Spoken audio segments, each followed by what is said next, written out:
দেশের নানা প্রান্তে দলিত মুসলিমদের ওপর অত্যাচার এবং পিটিয়ে খুনের ঘটনায় এই সোমবার উত্তাল হল লোকসভা। অসংসদীয় আচরণের অভিযোগে 6 কংগ্রেস সাংসদকে সাসপেন্ড করলেন লোকসভার স্পিকার সুমিত্রা মহাজন। পাল্টা কংগ্রেস সাংসদদের দাবি, তারা কোনো দোষ করেননি, গণতান্ত্রিক অধিকার হিসেবে কিছু বিষয় তুলে ধরার চেষ্টা করেছিলেন মাত্র। এদিন গণপিটুনিতে হত্যা সংক্রান্ত বিষয়ে আলোচনার দাবি জানিয়ে লোকসভার ওয়েলে নেমে আসেন কংগ্রেস সাংসদরা। এই সময় ট্রেজারি বেঞ্চ থেকে বিজেপি সাংসদরাও সরব হন। শুরু হয় হইহট্টগোল। এরই মধ্যে কয়েকজন সাংসদ সেক্রেটারি জেনারেলের টেবিল থেকে কাগজ নিয়ে ছুঁড়ে দেন। चालू करें और जो इन्होंने DOPT Ravindra Kumar Pandey is there, Prabhulal Vatsava, Prabhulal Vatsava. এতেই ক্ষুব্ধ হন স্পিকার সুমিত্রা মহাজন। কংগ্রেসের 6 সাংসদকে সাসপেন্ড করে দেন তিনি।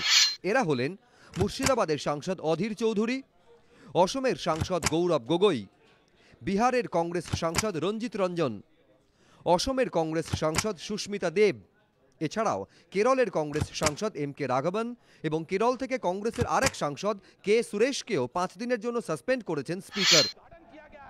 সাসপেন্ডেড কংগ্রেস সাংসদদের অবশ্য দাবি, তারা কোনো খারাপ ব্যবহার করেননি।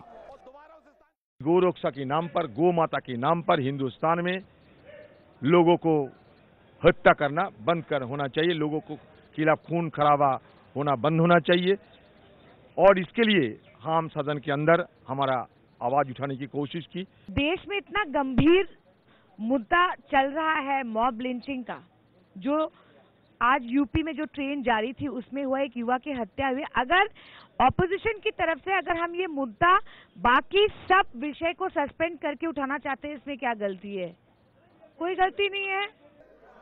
6 দলীয় সাংসদকে সাসপেন্ড করার সিদ্ধান্তের প্রতিবাদে এদিন দুপুর 2:30 থেকে সংসদে বিক্ষোভ দেখাতে শুরু করেন কংগ্রেস সাংসদরা। তাদের সঙ্গে যোগ দেন বাম সাংসদরাও। এরপরই গোটা দিনের মতো লোকসভা মুলতবি করে দেওয়া হয়। গোটা ঘটনার সময় লোকসভায় উপস্থিত ছিলেন কংগ্রেস সভানেত্রী সোনিয়া গান্ধী। পরে বিরোধী দলগুলির নেতাদের সঙ্গে তিনি বৈঠকে বসেন। ঠিক হয় সাসপেনশনের প্রতিবাদে মঙ্গলবার সংসদ ভবন চত্বরে গান্ধী মূর্তির পাদদেশে ধর্ণা দেওয়া হবে। এবিপি আনন্দ।